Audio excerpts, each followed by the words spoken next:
cette page de l'Évangile, il nous faut l'écouter et accepter qu'elle soit plus tranchante que le glaive.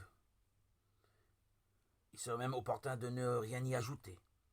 Elle parle d'elle-même et vient débusquer en nous toutes ces compromissions du quotidien, tous ces calculs et ces demi-mesures desquels nous nous accommodons.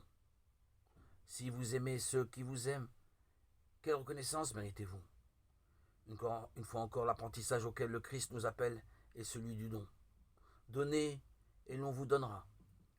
Le don que le Christ fait ici de lui-même ne doit-il pas devenir la mesure de notre don personnel?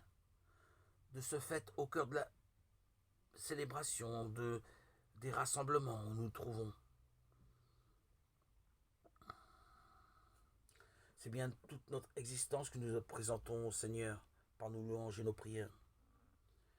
Nous ne le faisons pas de manière abstraite ou mystique.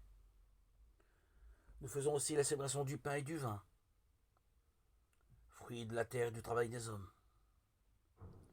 Il nous faut les reconnaître comme étant eux-mêmes le signe de la prévenance de Dieu à notre égard. Ce qui vient d'abord, ce n'est pas le spirituel, mais le physique. Ensuite, seulement vient le spirituel. Nous ne nous offrons pas en esprit, mais physiquement dans le signe du pain et du vin. Ce que nous apportons, c'est ce que Dieu nous a déjà donné.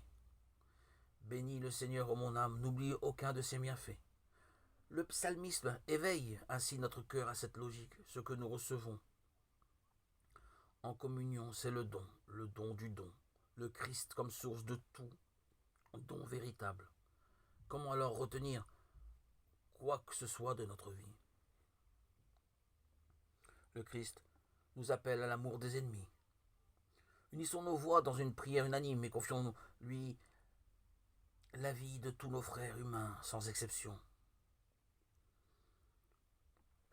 Pour les hommes tentés par le pouvoir, l'argent et la domination, prions.